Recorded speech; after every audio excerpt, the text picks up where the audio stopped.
Straight talk from Israel. You're listening to Israel News Talk Radio. Welcome to Beyond the Matrix with Rod Bryant and Jerry Gordon. Here on Israel News Talk Radio. Unplug. Strap yourself in because you are about to move beyond the Matrix. It has been a while since we have had Diliman Abdulkader on the show, and he is a very good partner of ours and loves to come on Beyond the Matrix to talk about the Kurdish people. He's got a very important role. It's been a while since we've given you actually an update about the Kurds and what their latest situation is. Pretty much it's been in the media pretty quiet. Not a lot of people talking about it. Jerry, could you introduce Diliman for us? Yes. Diliman is the co-founder and official spokesperson for something called the American Friends of Kurdistan. It's American Friends of Kurdistan. And when we were frequently having him on the program over the last couple of years, he was with another policy shop in DC. Where he cut his teeth on doing this. He and a partner essentially have founded this as an advocacy and educational mechanism to communicate what the requirements are for Kurds to become unified, for one thing, and also to deal with the current issues and policy questions that are facing any administration, whether it's the existing Trump one or anything that follows, and those that preceded. So he's really knowledgeable, and he has a big plus. He speaks in perfect American idiomatic English. Yeah. And we're also going to come to realize that this whole Kurdish situation is a very complex situation. It's been like that for hundreds of years. Okay, so this is not like it's a new problem that we have just now. It's been a problem for many administrations because of the complexity.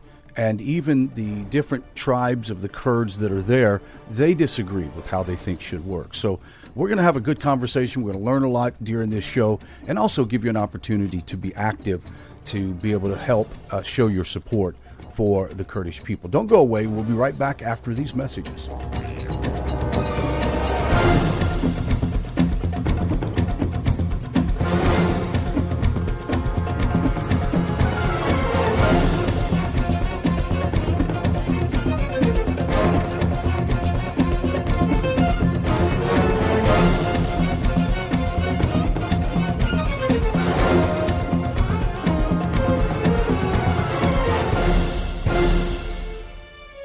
Israel is located in one of the most volatile areas in the world.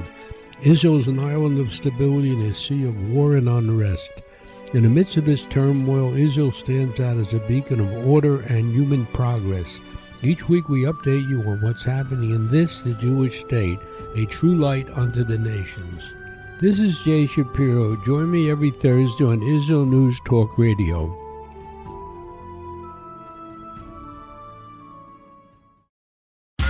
Welcome back to Beyond the Matrix, here on Israel News Talk Radio. I am back. Thank you so much for sticking around from the introduction of the show. I'm Rod Bryant, along with my co-host and producer, Jerry the G-Man Gordon. And we have a very familiar face for those who are watching on YouTube. I want to let you know, thank you for watching on YouTube. And his name is Diliman Abdulkader. I sometimes just twist that up. I'm sorry.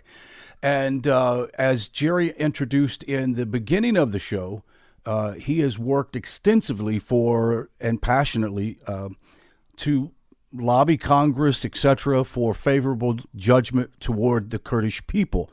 And what we want to do, Diliman, is to bring you in and get the latest update. First of all, you are no longer with Emet. That's what you were with back when we spoke to you last. What are you doing now, and tell us how does that still affect your work with the Kurdish people? Thank you to both of you, first of all, for having me back on. Great to speaking with you guys again. As you said, I'm no longer with the previous policy shop where I directed the Kurdistan project there. Now I am the co-founder of American Friends of Kurdistan, which is an advocacy and education organization based here in Washington, D.C. And we launched AFK in November 2019, mid-November 2019, in response to President Trump's withdrawal from Syria. And our objective and main mission is to strengthen American Kurdish relations, preserving American national security interests in the Middle East, while advocating and educating on behalf of the Kurdish people on Congress. Jerry, go ahead. Diliman, you wrote a pretty thought-provoking article that appeared in the Washington Examiner about shifting what was the failed U.S. policies in Iraq towards Kurdistan. What are the takeaways from that article for the benefit of our listeners? Right. So it's regarding Iraq. I believe I wrote that for the Washington Examiner. Right. In regards to Iraqi Kurdistan and our position in Iraq, the United States unfortunately has a status quo policy in regards to the state of Iraq. We have had that since 2003, under the current administration and the previous two. The United States has spent from 2003 to 2020, nearly 17 years, has spent over $2 trillion in Iraq alone. Over nearly 4,500 American lives have been sacrificed and lost American service members in Iraq alone. Trillions of dollars, military equipment have been lost. And what has been the return for Americans? What are the returns for American taxpayers? Not much. Iraq is still a failed and weak state, in my view. We've gone through countless elections in Iraq, none of which have been stable and prosperous, none of which has tackled Iraq's main issues, such as the economy, such as the security apparatus of the state. My argument in this piece was, hey, let's step away from Baghdad. Whether we like it or not, yes, we want to have an influence in Baghdad to push back Iran. But whether we like it or not, at the end of the day, Iran is Iraq's neighbor. 60% of the Iraqi population is Shia, while Iran is Shia. They do have cultural, economic ties that we just can't push these two states away from each other. The alternative to this is having U.S. investments based in the northern part of the country in the autonomous Kurdistan region. And with that, largely because, as you know very well, that the Kurds are very pro-American, pro-Western. And I've also argued in the piece that, hey, Americans are starting to realize that gradually, especially our military. That's why we have increased our military presence there in Erbil, the capital, in Sulaymaniyah Province, and in Halabja as well.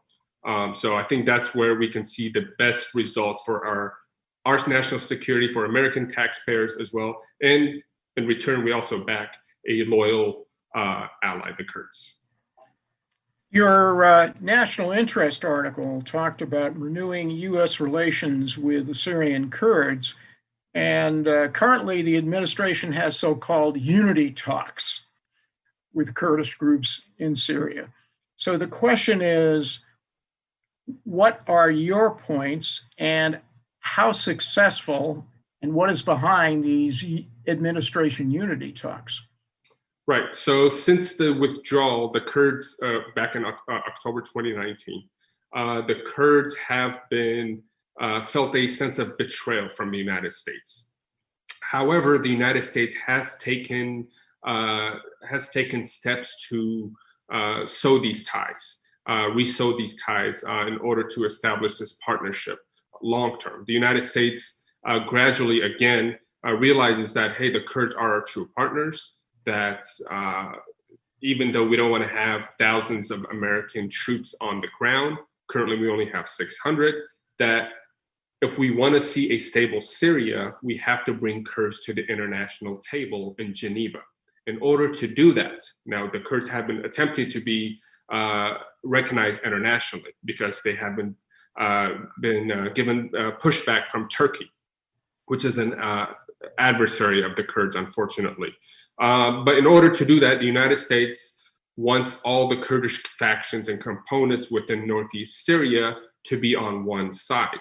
And therefore, that's why it is mediating these talks between the different factions, which is basically the leading PYD political party, which controls the YPJ fighters that we know of, and the other main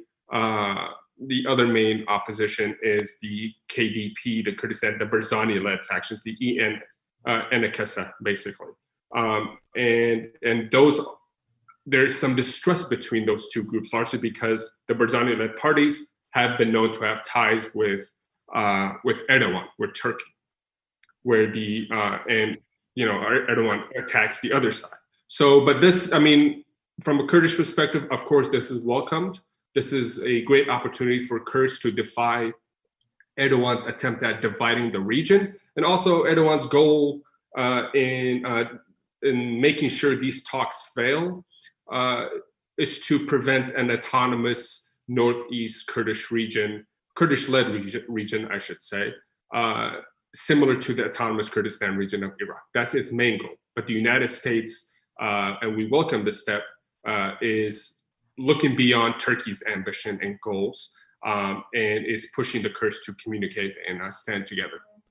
If you were to put this thing on a scale of 1 to 10, as far as the relationship that the United States has with the Kurdish people after the pullout from Syria, and the echoes of, look, we've damaged our relationship with the Kurdish people, with Kurdish leadership, where do you think it is compared to where you've got your ears on the pulse of what's going on? What do you think is going on between America and the Kurdish region?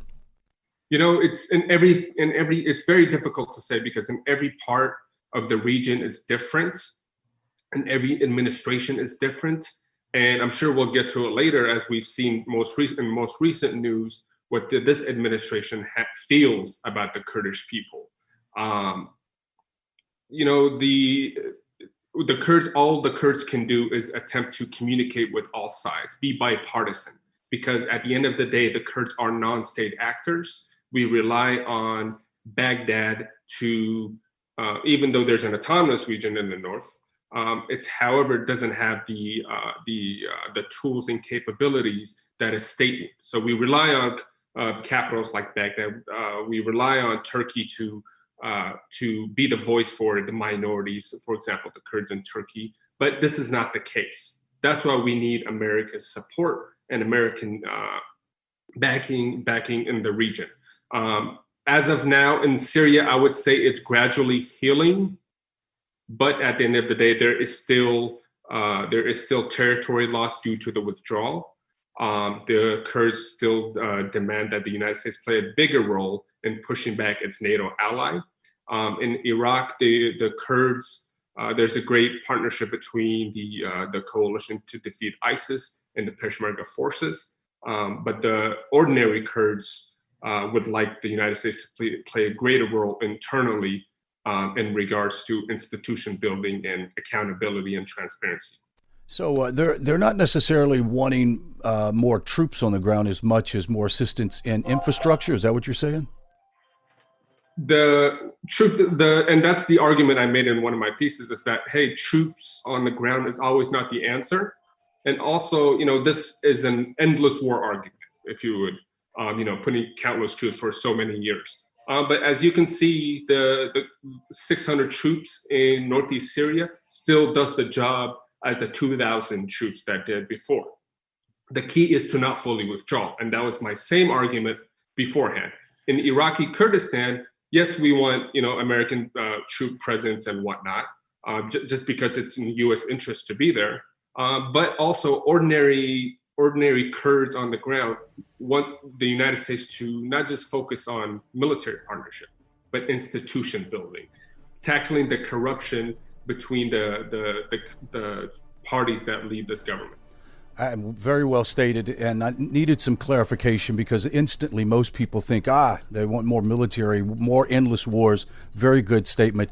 You're listening to Beyond the Matrix here on Israel News Talk Radio. I'm Rod Bryant along with Jerry Gordon and Diliman, and we are thanking you for watching us on YouTube at Nativ, N-E-T-I-V, online, one word, Nativ Online, and you can watch us live during the show and also on Beyond the Matrix.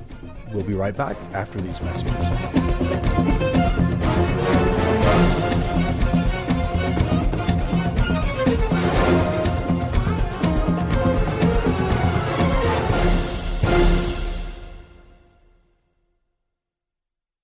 The Tamar Yona Show. Tamar? She's sassy. She's smart. She's funny. But she's also a real Jewish mother. Hi, everybody. I'm Tamar Yona. And yes, I can be all of those things. But at Israel News Talk Radio, I'm here to bring you the news stories and guests that you may not hear anywhere else. Join me live on air Sundays, Mondays, and Tuesdays for the most unique and bold talk radio in Israel. The Tamar Yona Show.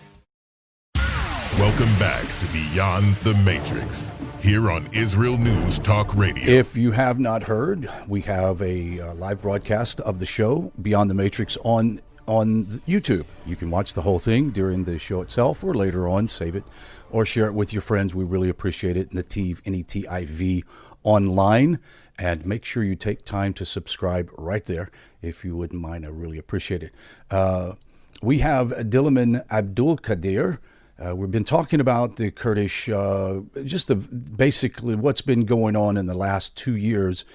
And even though it may not have been in the newspaper a lot, there's been a lot of things going on, especially with Turkey.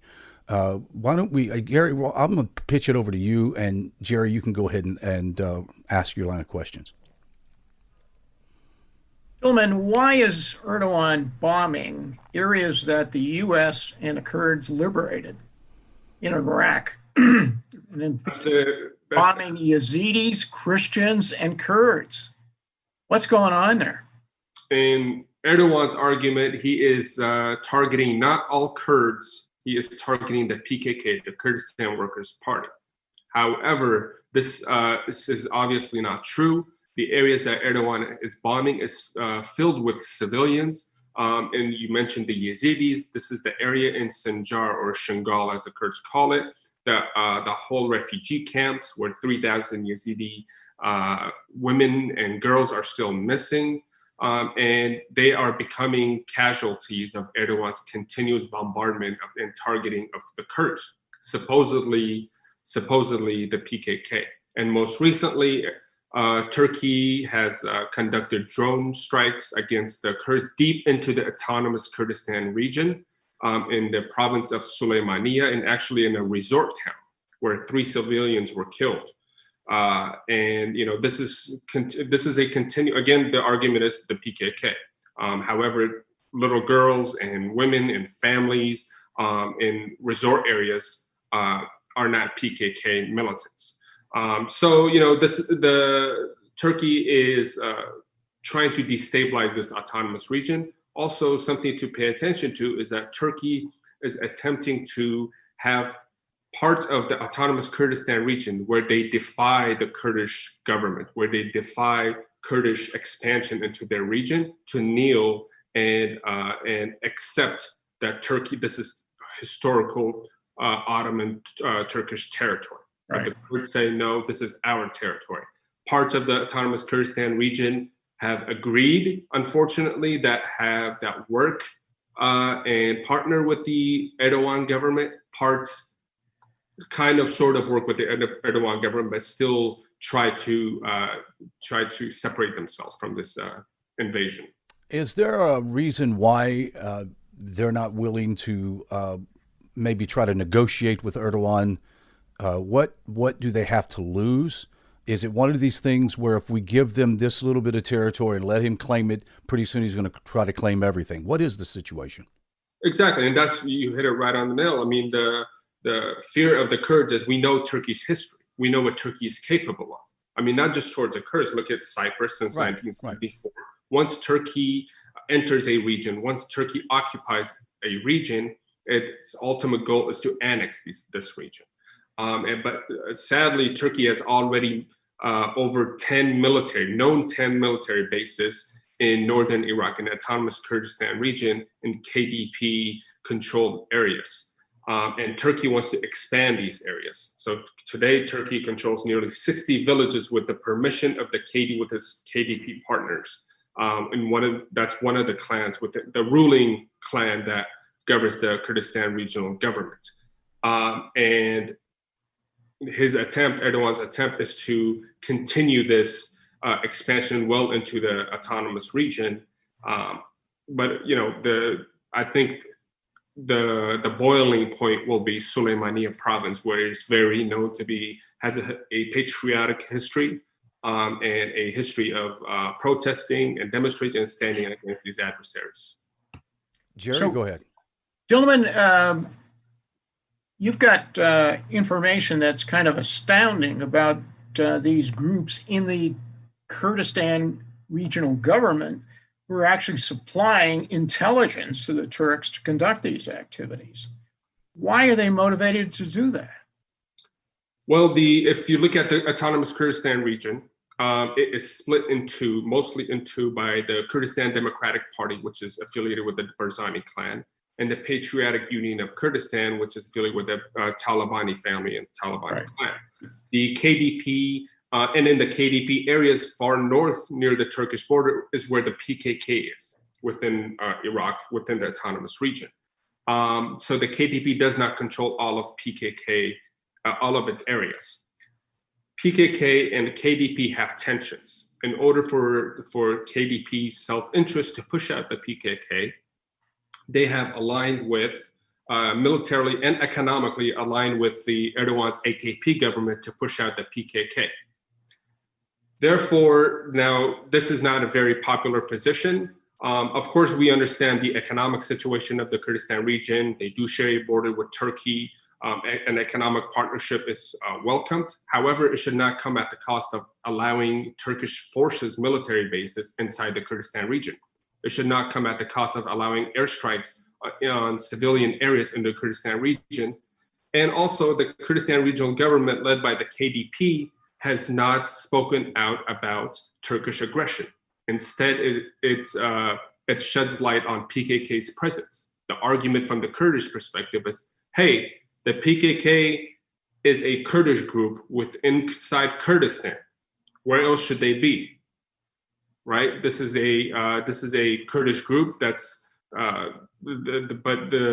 that's inside its own historical territories, and the KDP wants to push these guys out. So unfortunately, this comes with military partnership between the AKP, Erdogan's government, and the KDP, and that includes intelligence sharing, because Turkey would not get this information without on the ground intel.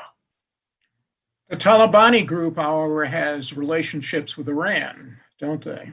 That's right. They're closer because they're borders with Iran. They have closer ties with Iran.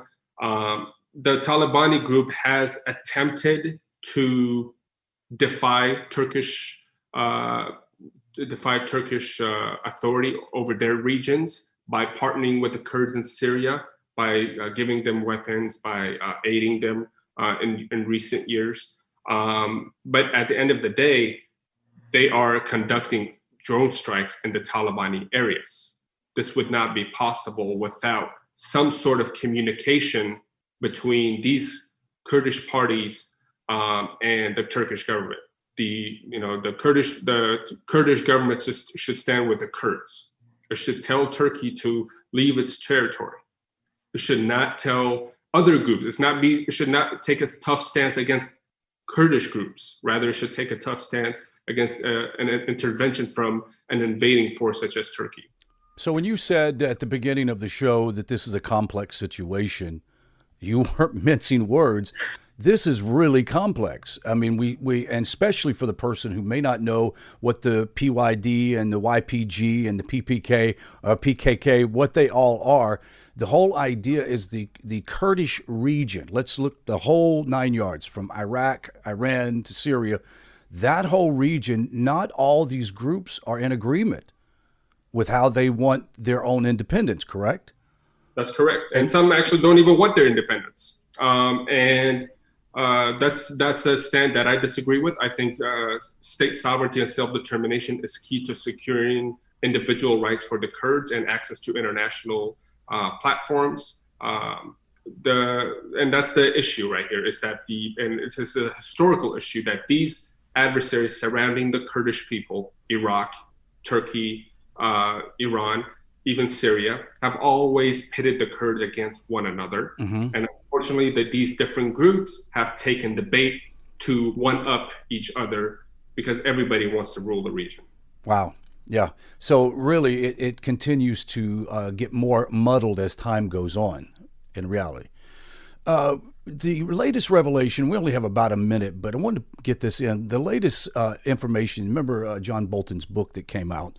If you did read the whole book or just some of the book, what revelations did we get out of that book that put the current administration's relationship with the Kurdish people?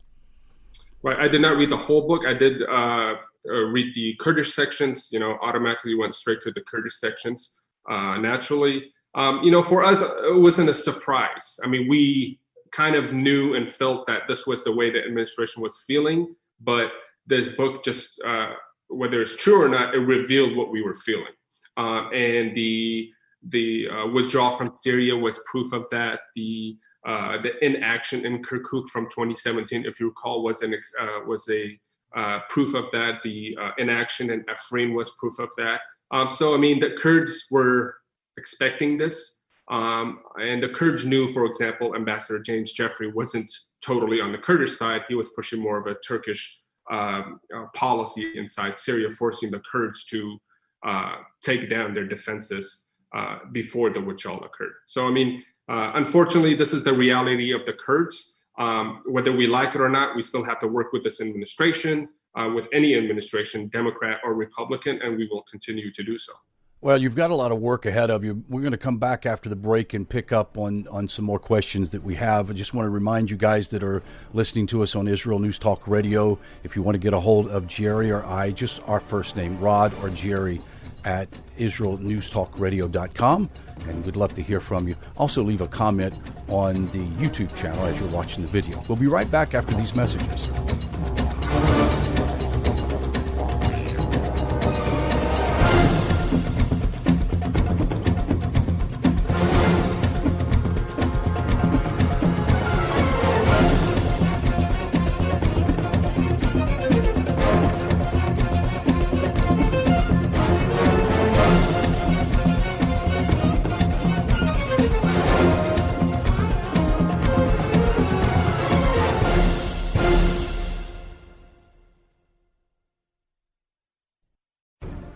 In a time where feelings have become fact, where rational thought and common sense has disappeared, one man stands above it all. I'm Howie Sobaker, your political hitman. Political Hitman airs every Tuesday at 11:59 p.m. North American time, 7 a.m. Israeli time, only on Israel News Talk Radio. Are you interested in transforming your life, drawing closer to the Creator, and uncovering the deeper meanings and hidden treasures in the Hebrew Bible? Then join me, Rav Yitzhak Michelson, and me, William Hall, on The Science of Kabbalah, where we are seeking to narrow the gap between what we understand of our physical and spiritual worlds. So make sure to tune in every Tuesday at 5 p.m. Israel time, 10 a.m. Eastern Standard Time, here on Israel News Talk Radio. Welcome back to Beyond the Matrix, here on Israel News Talk Radio. The third and final segment, I'm Rod Bryant, along with Jerry Gordon. We have Diliman Abdulkader, and we've been talking about the latest information with the Kurdish people, his work now with a new job that he's working on. So I want to get a little bit more information about what's happening. Jerry, I'm going to kick it on over there to you. One of the revelations in the Bolton book talked about the failure to form a multinational monitoring force that would have been a bulwark of sorts against the demands of Erdogan to conquer the whole area. Why did that fail? The international forces that were actually, this was one of the top asks by the Kurdish ally. That's correct. This was an alternative to having a large U.S. presence there. So this would have been in United States' favor. It did not come into fruition largely because European allies were not able to, put in the number of forces that were needed to be there, and they could not. And due to politics, the fragility of the area, their argument was that we cannot rely on the United States because, hey, it may withdraw. So that was the reality and the real picture of it. It would have been the best alternative to having U.S. forces there. I think, despite the coalition still being present there, an international force is still an answer. So it's not too late. However, this requires that Turkey still withdraw. So you can't have stability in Syria without Turkey fully withdrawing from Syria. And in order to do that, you have to have an international force that is willing to push back Turkey through political and military means. And by military, I don't mean full-on war with Turkey, but I mean having a presence there, making sure they don't continue to expand their areas that was green-lighted to them back in October 2019. What kind of group? Go ahead, Jerry. Did Turkey's membership in NATO have anything to do with that failure? It has everything to do with that failure. And unfortunately, there is not a mechanism within NATO to suspend or eject a partner. And Turkey has been abusing its NATO membership to invade parts of Kurdistan and to kill civilians. And unfortunately, NATO has been silent. We were discussing the intervention in Iraqi Kurdistan earlier, the autonomous region. Not one word from NATO. There was literally a video of a family in a resort. A dad was teaching the kids how to swim, and a Turkish drone bomb, dropped right next to them. Fortunately, then no harm was done. It was a few meters away. But this is the reality that, hey, is this what NATO stands for? How long are we going to allow Turkey to do what it wants? And how many passes will Turkey get until there's an answer? Or is it too late? And I've said this before in my tweets, and I'll say it again. Turkey is today's Nazi Germany. And their whole mission and ideology inside the Turkish state is to eliminate the Kurdish people. Turkey's war is not with the PKK only. It is aimed at all Kurds. And I think John Bolton put this in his book. He said, for Erdogan, a good Kurd is a dead Kurd. That's something that the international community must pay attention to before it's too late. Right. As I listen to this, I realize that international politics can make some strange bedfellows. And I'm thinking back in history at the early 1930s with Hitler, and how many of the U.S. politicians were enamored by Hitler and by Mussolini, by their fascist ideals. This is before they started terrorizing Europe. And we almost see the same thing. It's like you have to deal with Erdogan. They really don't like him, but it's better than what we could get elsewhere. Maybe if we ousted him, there'd be a worse situation. So it's status quo is their go-to answer in the State Department. That has been their historical stance, is status quo. Many times, though, the status quo ends up backfiring terribly. And this is what I'm hoping is not going to take place.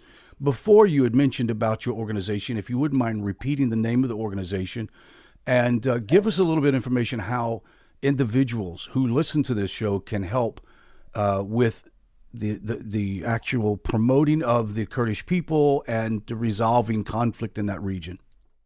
Thank you, for sure. It's American Friends of Kurdistan. You can visit us, get more information at AmericanFriendsOfKurdistan.org.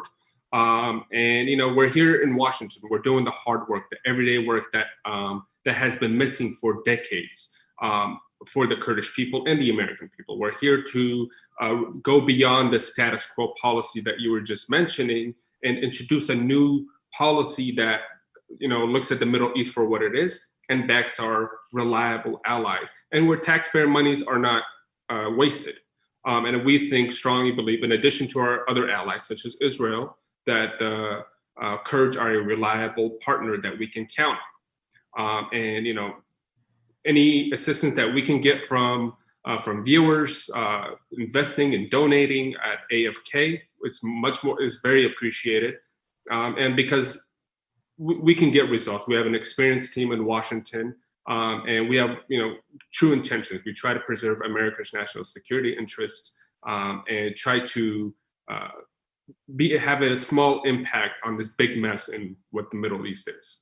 Well, let me ask you, do you feel that you have an effective ear of policymakers in D.C.?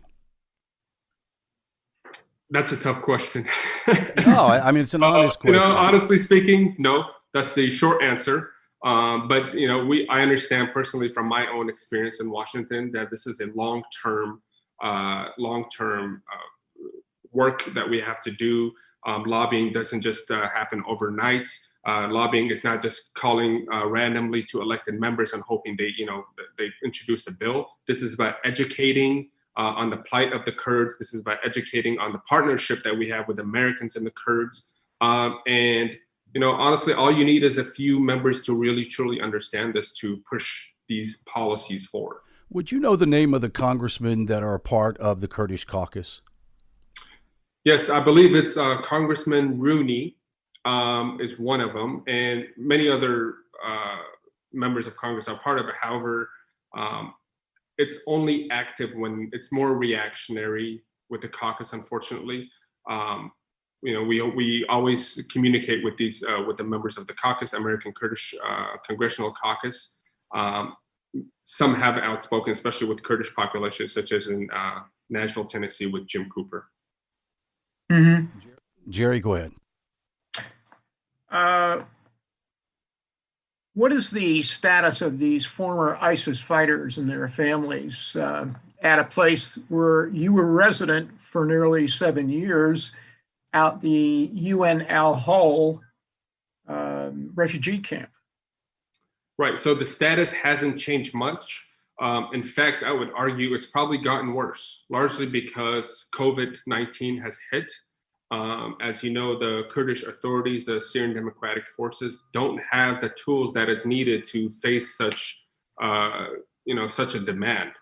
Largely because first they're a non-state actor. Second, something very important to shed light on is the Caesar Act that was just implemented by the United States, the Caesar Sanctions Act on Syria, which, yes, it targets the Assad family.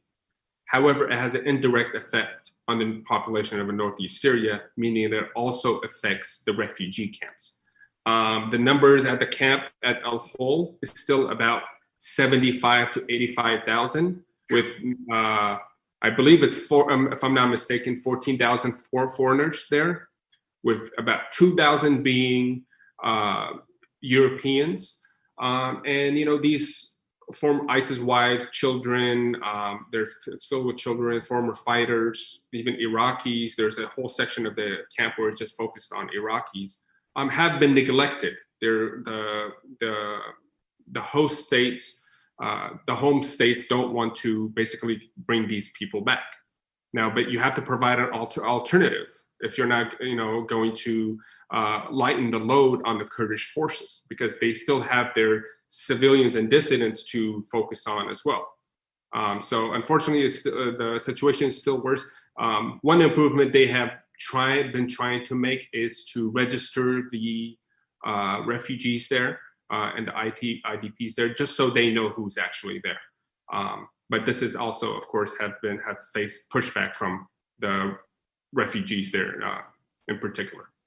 I would assume they don't want to be registered because they don't want to be found out, correct? No, exactly. And some have ran away, some have been smuggled out for thousands of dollars, some have rioted, some have burned tents. So it's a tense situation. It's not we have in mind as a refugee camp. People are suffering. Of course, they're suffering, but there's also a darker side to this, is that this is, I don't want to, maybe it's not the correct way to put this, but in one way or another, it's more of a containment camp as well to prevent these former ISIS Ys from pouring out into these civilian populations. So at this point, is it considered a humanitarian crisis, or is it just a detainment which we don't know what to do with them? And it just, at some point, somebody with a bigger brain has got to figure out a resolution for this, correct?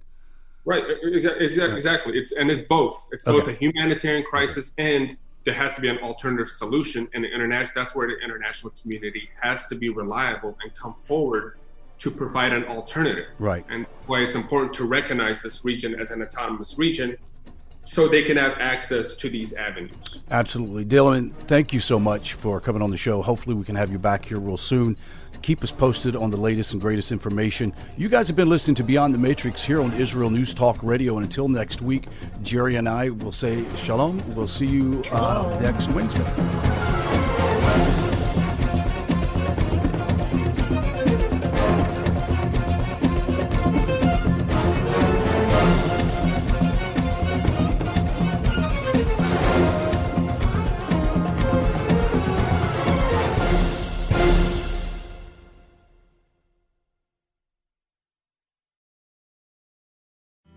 Where can you get the inside news on Israel?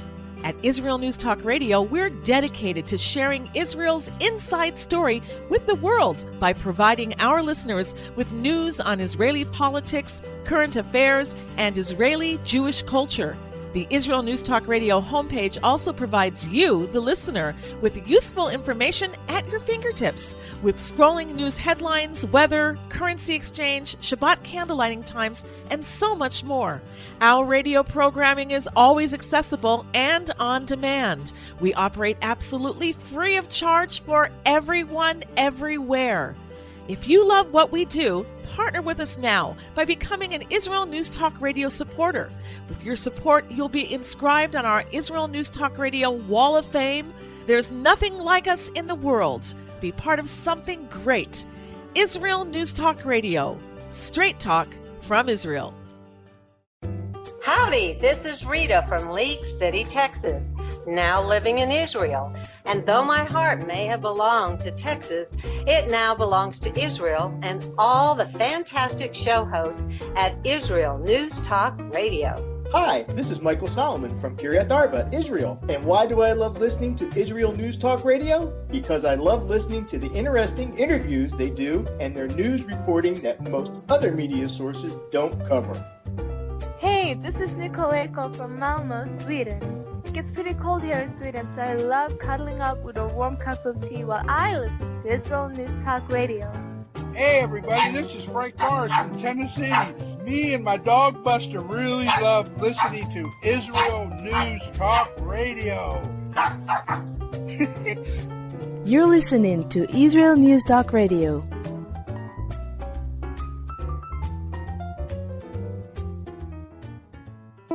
News, opinion, and more. You're listening to Israel News Talk Radio.